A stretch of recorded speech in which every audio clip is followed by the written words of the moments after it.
वापस से हाइड्रोलिसिस कर देंगे तो वापस से हमें अपना मॉलिक्यूल मिल जाएगा। जो एसिड था ना पहले हमारा, वो एसिड वापस से मिल जाएगा हमको। तो इस तरीके से इन एंशियोमर्स को सेपरेट किया जाता है। यहां पे लिख देता हूं, ये दोनों क्या है, डायस्टीरियोमर्स।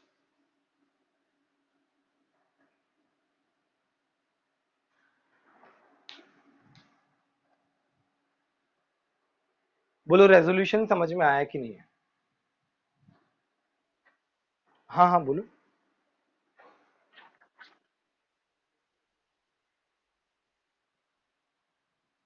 हाँ, प्लस हमेशा डेक्सट्रोरोटेट होता है, माइनस हमेशा लिगो होता है।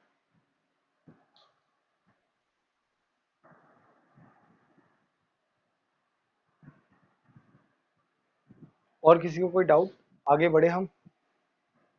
हाँ बोलो परम।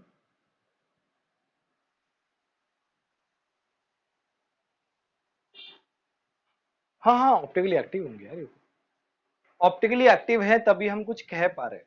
ठीक है, डायस्टीरियोमर्स तभी बोल पा रहे हैं, अदरवाइज हम ये सब बोलते ही नहीं।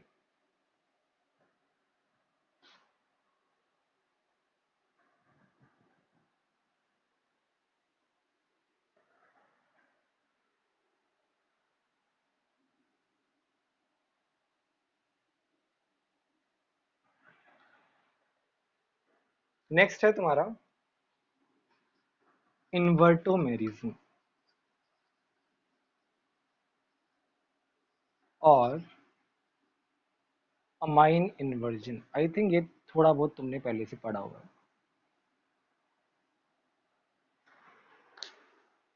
ठीक है, तो जैसे तुम्हारे पास क्या है, तुम्हारे पास एक टर्शरी अमाइन है। टर्शरी अमाइन के लिए होता है मेजरली,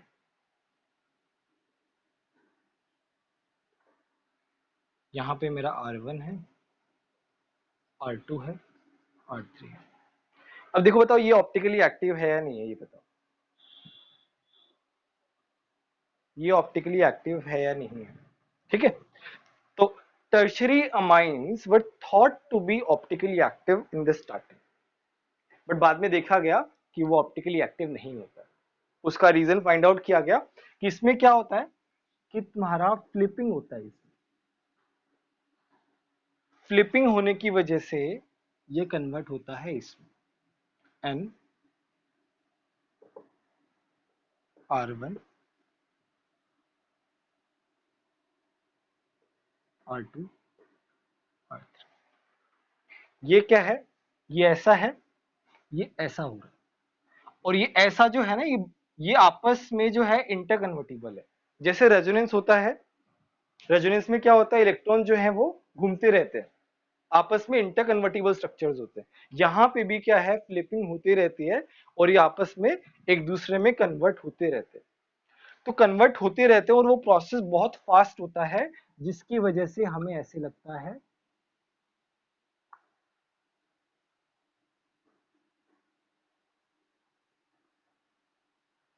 नहीं तो मैंने एक एग्जांपल बताया कि ये कन्वर्ट हमें ऐसे लगता है कि घूम रहा है, तो बेसिकली हमें ये लोन पेयर जो है वो दिखता ही नहीं है,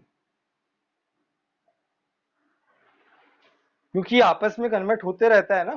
तो ये लोन पेयर हमें एक तरीके से दिखता ही नहीं है। हम इसे क्या मानते हैं, हम इसे sp2 हाइब्रिडाइजेशन मानते हैं, sp2 हाइब्रिडाइजेशन। देखो यहां से दिखने से लग रहा है sp3 है, बट ये sp3 है ही नहीं, क्योंकि हम ये आपस में इतना फास्ट कन्वर्ट होता रहता है कि हमें लोन पेयर दिखाई ही नहीं देता है। तो इस वजह से वो sp2 हो गया, और sp2 होने की वजह से ये क्या हो गया, ऑप्टिकली इनएक्टिव हो गया।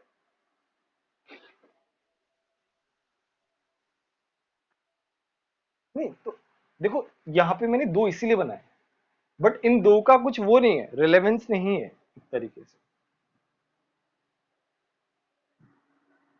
और इन दोनों को हम बोलते हैं कॉन्फॉर्मेशनल आइसोमर्स। इन दोनों को हम बोलते हैं कॉन्फॉर्मेशनल आइसोमर। ये हमारा ऑप्टिकली एक्टिव होता ही नहीं है, ये कॉन्फॉर्मेशनल आइसोमर्स होता है। उसमें भी क्या करता है, रोटेशन होता है। यहाँ पे भी सिमिलर तरीके से कुछ रोटेशन टाइप का ही हो रहा है। तो इन दोनों को हम कॉन्फर्मेशन आइसोमर्स बोलते हैं। और ये जो प्रोसेस है, this is only for second period element. Second period element के लिए ही होता है, क्योंकि थर्ड पीरियड और थर्ड पीरियड के बाद बहुत ज्यादा एनर्जी चाहिए होती है, जो कि पॉसिबल नहीं हो पाती।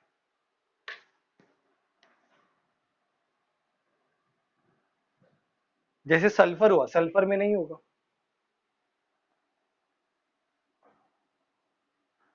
बोलो समझ में आया कि नहीं है?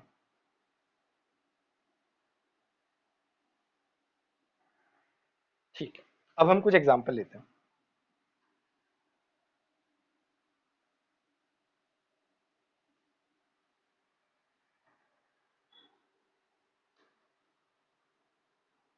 अच्छा, ये एक बात ध्यान रखना है, ओपन चेन में ही होता है, only for open chain, only for open chain, close chain में नहीं होगा।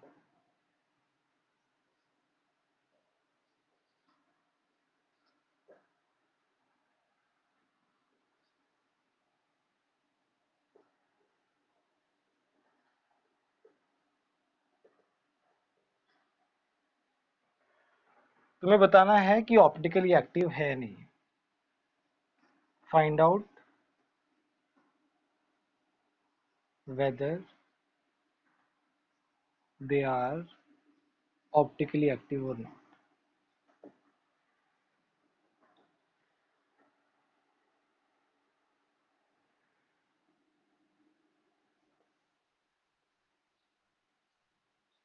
इन्वर्टोमेरिज्म के लिए ये जो कॉन्सेप्ट बताया है, ये ओनली फॉर ओपन चेन के लिए, क्लोज चेन में नहीं हो, क्लोज चेन में फ्लिपिंग नहीं होगी, ध्यान रखना इस बात का।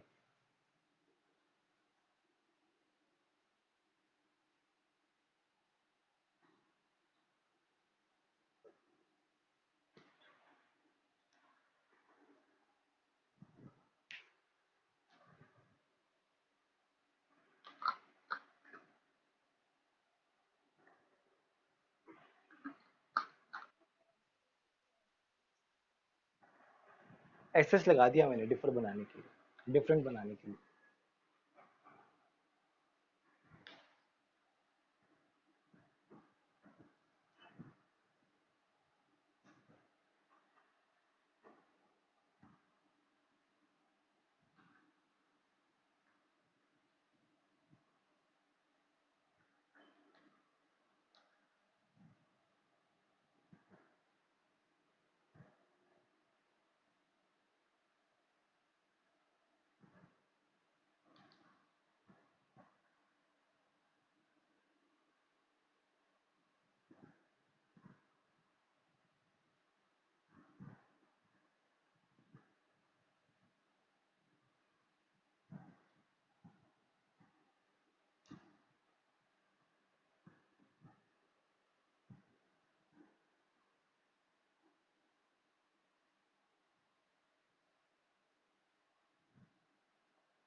हाँ हाँ बोलो।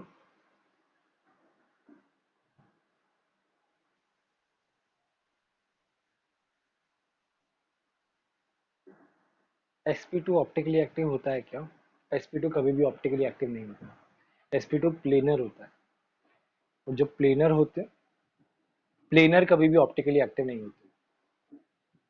इसीलिए तो हम क्या बोलते हैं, sp3 कार्बन लेते हैं। sp3 क्या होता है, अलग अलग प्लेन में होता है, अलग अलग प्लेन में हो तभी हम बात करते हैं ऑप्टिकल।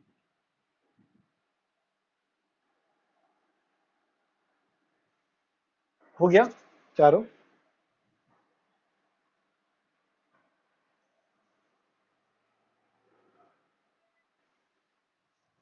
ठीक है, करते हैं हम लोग।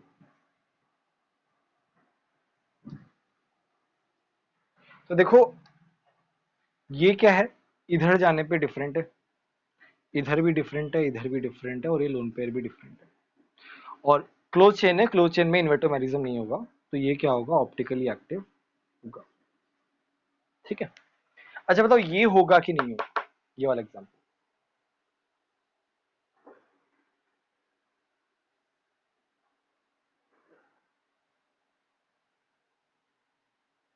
बताओ, कोई भी बताओ।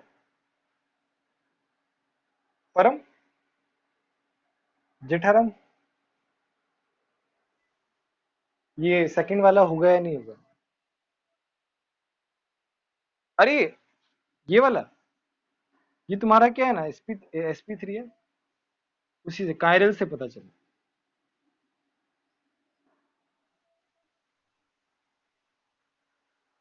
हाँ मतलब तुम्हारे इस पूरे कंपाउंड में एक ही कायरल कार्बन है, एक ही कायरल सेंटर है ना। मैंने क्या बोला था, एक ही कायरल सेंटर हो तब हम बोल सकते हैं। सिंगल कायरल सेंटर हो तब हम बोल सकते हैं। क्यों नहीं होगा? कैसे sp2 है? sp3 दिख रहा है ना, 1 2 3। कैसे sp2 है?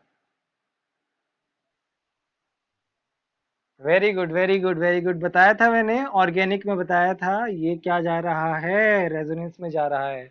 और जब लोन पेयर रेजोनेंस में जा रहा हो तो वो हाइब्रिडाइजेशन में काउंट नहीं होता है।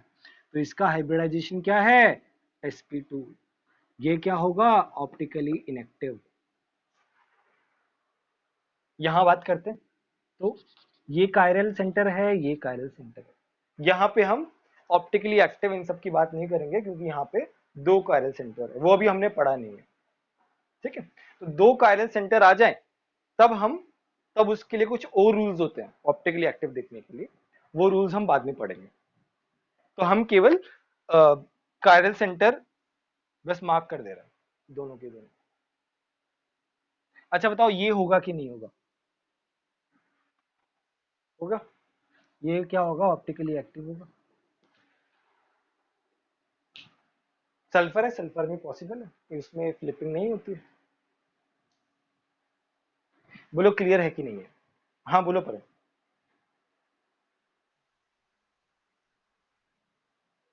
कैसे होगा यार, कैसी बातें कर रहे हो? कायरल कहाँ पे है? ठीक है, ठीक है।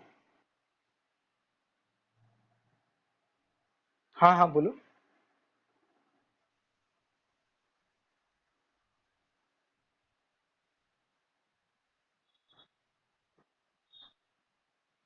उससे कैसे देखोगे? वो तो मैंने एक डेफिनेशन है, बस उसको डेफिनेशन की तरह ही ध्यान रखो बस। सुपर इम्पोजिबल वाला कॉन्सेप्ट है, that is just a definition. और उसको डेफिनेशन की तरह ही याद रखना है। रियल लाइफ में तुम उसे नहीं पता कर पाओगे। हाँ, रियल लाइफ की जो एग्जांपल्स हैं, जैसे मैंने हैंड का एग्जांपल दिया था, वैसे तो पता कर सकते हो। बट कंपाउंड से तुम पता कर पाना बहुत मुश्किल होता है। उसके लिए अलग से वो सिमेट्रीज बताऊंगा, तब वो समझ में आएगा वो वाला पार्ट। हाँ हाँ बोलो। हाँ हाँ बोलो बोलो।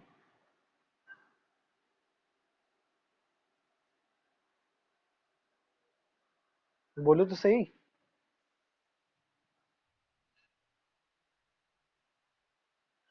फोर्थ वाले में क्या ही है, सारे जगह पे अलग अलग ग्रुप्स हैं, और एक मेरा लोन पेयर है।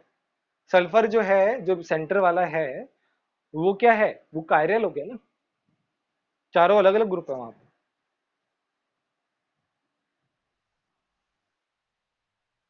हाँ हाँ, तो लोन पेयर फ्लिपिंग में थोड़ी जाएगा। ना तो वो रेजोनेंस में जा रहा है, ना वो फ्लिपिंग में जा रहा है। तो लोन पेयर क्या होगा? डिफरेंट ग्रुप की तरह ट्रीट होगा।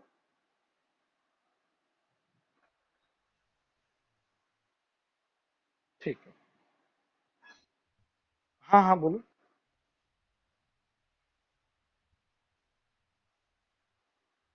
कायरल कैसे होगा? दो हाइड्रोजन है यार वहां पे।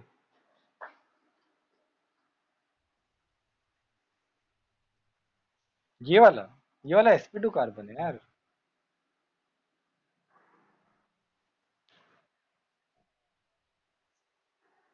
ठीक है, चलो आगे बढ़ते हैं।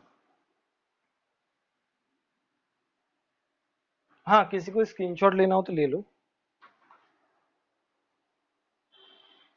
वैसे तो लिखा हुआ है नोट्स में सब कुछ, बट फिर भी किसी को लेना हो तो ले लो।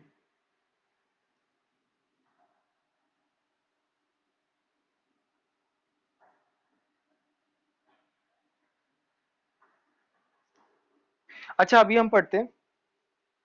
अ, हाँ हाँ बोलो।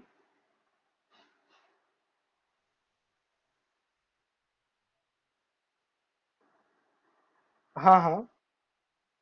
हाँ वो इनएक्टिव था सेकंड वाला। रेजोनेंस हो रहा था, उसमें sp2 था। sp2 जब भी आ जाए तब कुछ नहीं देखना है। sp2 मतलब क्या है, ऑप्टिकली इनएक्टिव। हम sp3 की ही बात करेंगे जब हम एक्टिव की बात करेंगे तो, ठीक है। sp2 वाला प्लेनर होता है, वो कभी भी ऑप्टिकली एक्टिव हो ही नहीं सकता। अब आता है कन्वर्जन ऑफ फॉर्मूलाज। अच्छा, इसके लिए ट्रिक्स हैं। कन्वेंशनल मेथड में बता दूंगा, बट कन्वेंशनल मेथड से करोगे तो बहुत टाइम लग जाएगा, तो डायरेक्ट हम ट्रिक्स से ही देख लेंगे, ठीक है। तो पहला है, मतलब अलग अलग जो प्रोजेक्शन फॉर्मूलाज थे उनका कन्वर्जन करना पड़ता है, और एक ही कन्वर्जन हेल्पफुल रहता है, दैट इज फिशर प्रोजेक्शन। और तुमको फॉर्मूला जो है वो किसी भी प्रोजेक्शन फॉर्मूला में दे दिया जाता है, बट तुमको अल्टीमेटली उसको फिशर प्रोजेक्शन में ही कन्वर्ट करना पड़ेगा, वो तब जाके सिंप्लीफाई होगा। तो पहले हम देख रहे हैं, पहला वाला पार्ट है वेज एंड डैश फॉर्मूला से टू फिशर प्रोजेक्शन। वैसे तो हम हर किसी को फिशर प्रोजेक्शन में ही कन्वर्ट करेंगे, उसके लिए रीजन है, वो रीजन इसके जस्ट बाद आएगा कि फिशर प्रोजेक्शन में ही क्यों कर रहे हैं। तो इसमें पहला पार्ट है फॉर वन कायरल सेंटर, एक कायरल सेंटर के लिए क्या है। तो जैसे यहां पे मैं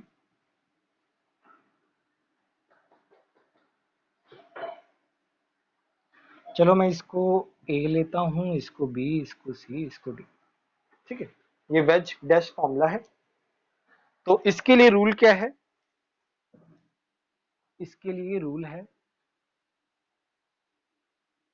जो तुम्हारा डैश वाला है उसको बॉटम में लिखना, ठीक है। डैश वाले को बॉटम में लिख के you have to go clockwise, go clockwise, right clockwise. ये अभी ऐसे समझ में नहीं आएगा, बिकॉज करके दिखाऊंगा जब भी समझ में आएगा। तो ऊपर वाला रब कर रहा हूं, खैर यहाँ पे भी स्पेस है। तो ये तुम्हारा फिशर प्रोजेक्शन है। मैंने क्या लिखा, डैश वाले को बॉटम में लिखना। डैश वाला क्या है, सी है, सी को मैंने क्या लिख दिया, बॉटम पे लिख दिया। अब तुम्हें क्लॉकवाइज जाना है, तो तुम क्लॉकवाइज जा रहे हो तो क्लॉकवाइज लिखना भी है। तो यहां से क्लॉकवाइज गए तो सी के जस्ट बाद आता है डी, डी के जस्ट बाद आता है ए के जस्ट बाद आता है बी। हो गया कन्वर्ज। बोले समझ में आया कि नहीं।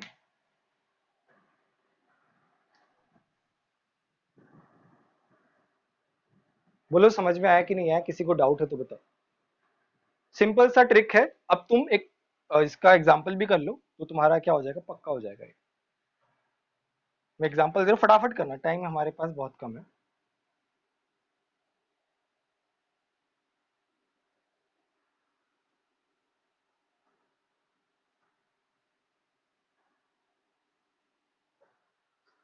इसको कन्वर्ट करो फटाफट।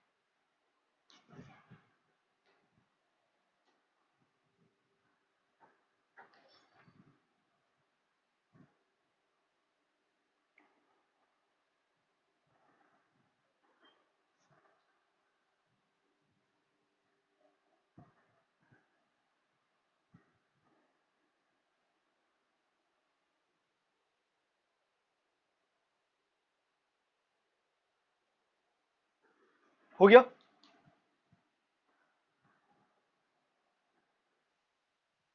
ठीक है, सिंपल है। हमने क्या किया भाई, इसको बॉटम, एक मिनट रुक जाओ, इसको बॉटम पे रख दिया, गो clockwise, go clockwise, right clockwise, सी ओ एच, उसके बाद एच आ रहा है, उसके बाद सी एस थ्री आ रहा है, उसके बाद ओ एच आ रहा है। आगे बोलो।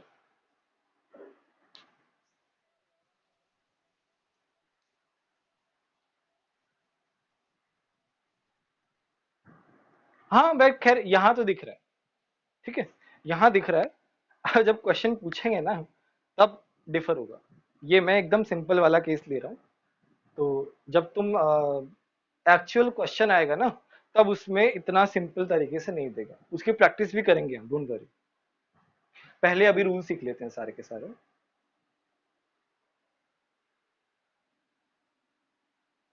किसी को स्क्रीनशॉट लेना है तो ले लो फटाफट, आगे बढ़ रहा हूँ।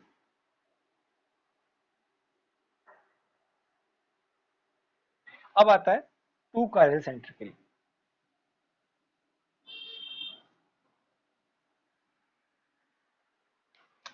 मेरे को फटाफट टाइम बता दो तो एक बार, टाइम कितना हुआ?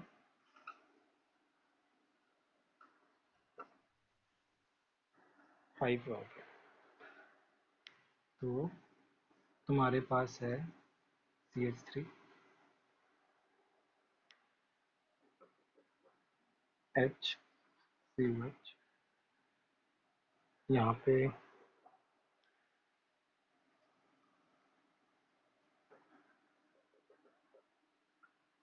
ठीक है। ये तुम्हारा क्या है, टू कायरल सेंटर वाला है। अब इसके लिए रूल क्या है कि जो तुम्हारा डैश वाला है उसको टॉप एंड बॉटम में लिखना है, फिर जो लेफ्ट में है उसको लेफ्ट में, जो राइट में है उसको राइट। बस इतना सा रूल है। अब देखो इसमें क्या है, मैंने क्या कर दिया, इस तरीके से फिशर प्रोजेक्शन बना ली। ठीक है, एच ऊपर है, बी आर नीचे है। मैंने क्या लिख दिया, डैश वाले को टॉप एंड बॉटम पे लिख दिया। जो लेफ्ट में है उसको लेफ्ट में लिखना है, जो लेफ्ट में है उसको लेफ्ट में, जो राइट में है उसको राइट में, जो लेफ्ट में है उसको लेफ्ट में, जो राइट में है उसको राइट। Sorry, H.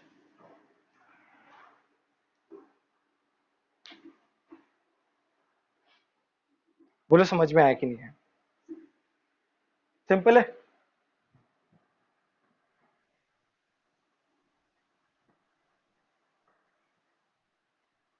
हम्म।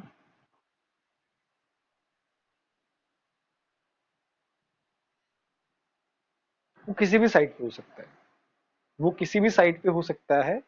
तो किसी भी साइड पे हो उससे फर्क ही नहीं पड़ रहा है, रूल हमेशा काम करता है।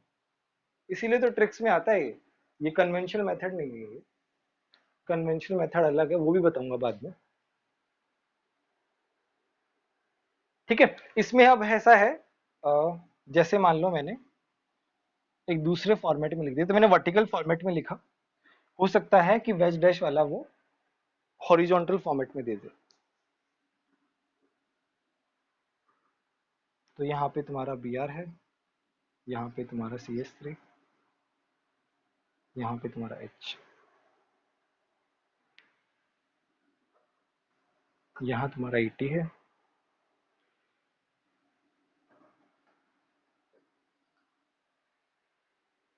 ठीक है। हो सकता है तुमको हॉरिजॉन्टल फॉर्मेट में दे दे। तो तुम्हें क्या करना है, तुम्हें कहीं से भी देख, मतलब किसी भी तरीके से तुम देख सकते हो उस कंपाउंड को। जैसे मान लो मैं यहां से ऑब्जर्व कर रहा हूँ,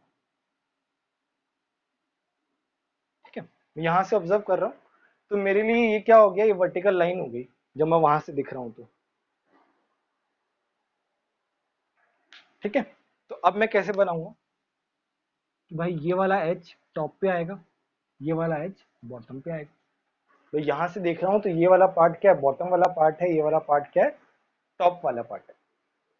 जो मेरे को यहां से लेफ्ट ये दिख रहा है तो मैंने लेफ्ट ये लिख दिया, मेरे को राइट ये दिख रहा है, मैंने राइट ये लिख दिया, मेरे को लेफ्ट ये दिख रहा है, मेरे को राइट ये दिख रहा है। आगे बोलो समझ में आया कि नहीं है? हाँ हाँ बोलो। देखो, अब तुम्हें हॉरिजॉन्टल में दिया है तो तुम उसे कैसे भी देख सकते हो, तुम उसे यहां से भी देख सकते हो, तुम उसे यहां से भी देख सकते हो, कैसे भी देख सकते हो। नहीं भी देखोगे तो भी चलेगा, तब भी तुम कर सकते हो। जैसे मान लो इसको तुमने टॉप मान लिया, इसको बॉटम मान लिया, तो इसको टॉप माना तो एच ऊपर आएगा, एच नीचे आएगा। ये वाला CH3 क्या है, ये तुम्हारा लेफ्ट में आ गया, ये तुम्हारा राइट में आ गया। अब ये लेफ्ट और राइट जो है वो कैसे पता चलेगा, वो तुम कहाँ से देख रहे हो वहीं से तुम डिसाइड कर पाओगे। मतलब एक पॉइंट ऑफ रेफरेंस होना चाहिए, तभी तुम लेफ्ट राइट डिसाइड कर पाओगे। तो ये पॉइंट ऑफ रेफरेंस ले लिया तुमने कि तुम ऐसे देख रहे हो, तो तुम्हारे लिए ये लेफ्ट है, ये राइट है, ये लेफ्ट है, ये राइट है। तो ये लेफ्ट हो गया तो ये भी लेफ्ट है, तो ये लेफ्ट है, ये राइट है।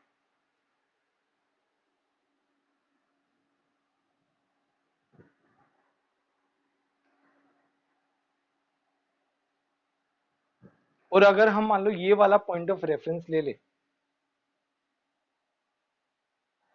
तो हमारे लिए क्या हो जाएगा, ये लेफ्ट हो जाएगा, ये राइट हो जाएगा, फिर ऐसे लिखा जाएगा ये वाला एज टॉप पे, ये वाला एज बॉटम पे। ये लेफ्ट हो गया, ये राइट हो गया, ये लेफ्ट हो गया, ये राइट हो गया। तुमने क्या कर दिया, इसको 180 डिग्री घुमा के उधर रख दिया। दोनों जो मॉलिक्यूल हैं दोनों के दोनों सेम है, डिक्टो सेम है, आइडेंटिकल है। तो इट डजेंट मैटर तुम किधर से देख रहे हो।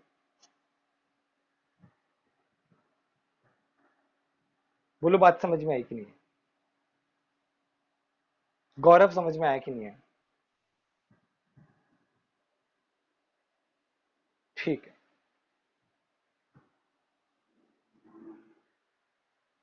इसका वो लेना हो तो ले लो स्क्रीनशॉट।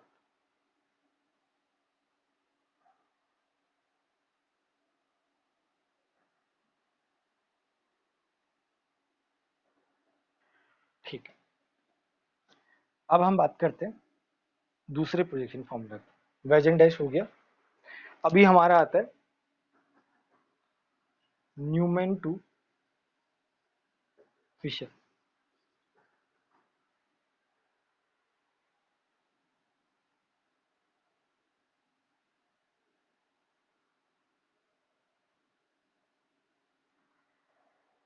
ठीक है, तुमको ऐसे दिया हुआ है,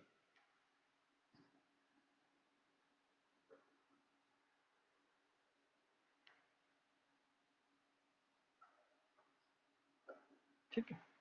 इसके लिए रूल क्या है, इसके लिए सिंपल सा रूल है। देखो ये तुम्हारा front carbon, this is your front carbon.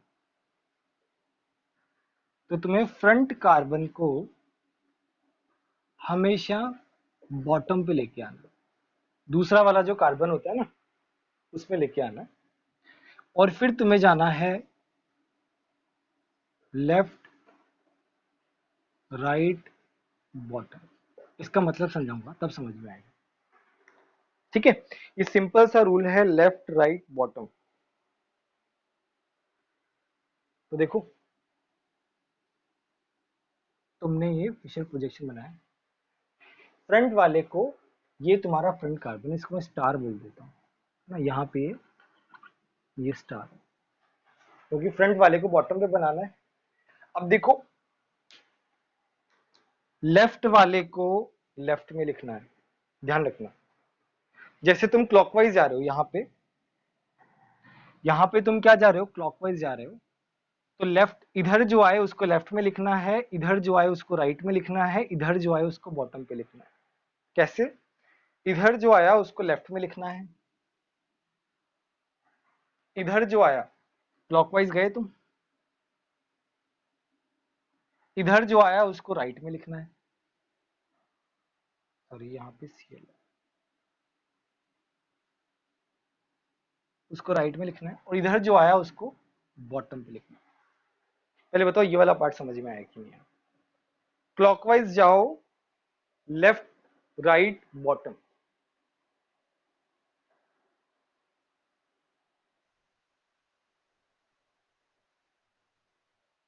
नहीं नहीं, वो तुम्हें क्लॉकवाइज उसी तरीके से स्टार्ट करना पड़ेगा। वैसे तो कैसे भी स्टार्ट कर दो, उससे उतना फर्क नहीं पड़ेगा, वो वैसे ही सेम मॉलिक्यूल बनेगा। हाँ वो कैसा, तुम्हें तुम्हें मान लो कैसा भी दे दिया तो तुम इसी तरीके से करोगे, यहां से स्टार्ट करोगे और यहां तक लेके आओगे। अब वो न्यूमन जो है वो कैसे भी दे सकते हैं ऑब्वियसली, वो हो सकता है एक्लिप्स फॉर्म में दे दे, तो कैसे भी फॉर्म में दे दे, तो तुम्हें स्टैगर्ड वाली फॉर्मेट में लेके आना। स्टैगर्ड वाली में दिया है तो कोई दिक्कत ही नहीं है।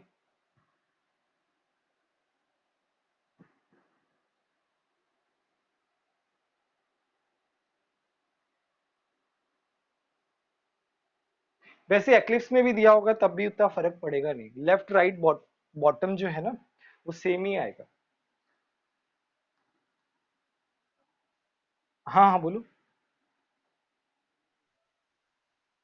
देखो, तुम्हारा जो फ्रंट कार्बन है उसको बॉटम पे लिखना है हमेशा, और यहां से स्टार्ट करना है लेफ्ट साइड से, और फिर क्लॉकवाइज जाना है। तो यहाँ पे जो आ रहा है उसको लेफ्ट में लिखना है, यहाँ पे जो आ रहा है उसको राइट में लिखना है, यहाँ पे जो आ रहा है लास्ट में उसको बॉटम पे लिखना है। सेम हम यहाँ पे करेंगे। मैं एक बार ये वाला बता देता हूँ। यहाँ से यहाँ जा रहा है, तो Cl क्या है लेफ्ट में, Cl क्या है लेफ्ट में, उसके बाद क्या आ रहा है मेरा Br आ रहा है, वो पीछे वाले कार्बन पे Br आ रहा है, तो Br कहाँ पे आएगा, राइट में आएगा, और उसके बाद लास्ट में Et आ रहा है, Et कहाँ पे आएगा, एक तरीके से इसके लिए बॉटम यही हो गया।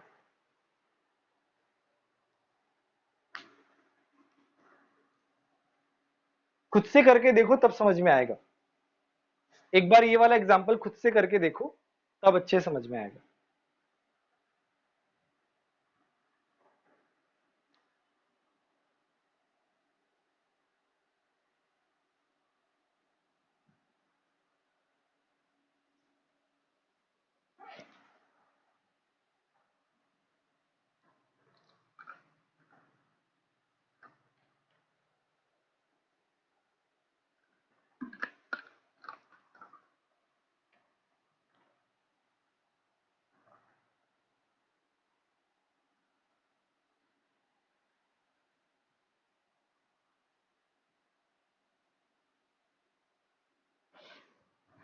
चलो मैं एक एग्जांपल दे देता हूँ, एक बार इसका स्क्रीनशॉट ले लो। हाँ हाँ बोलो। हाँ हाँ बोलो बोलो।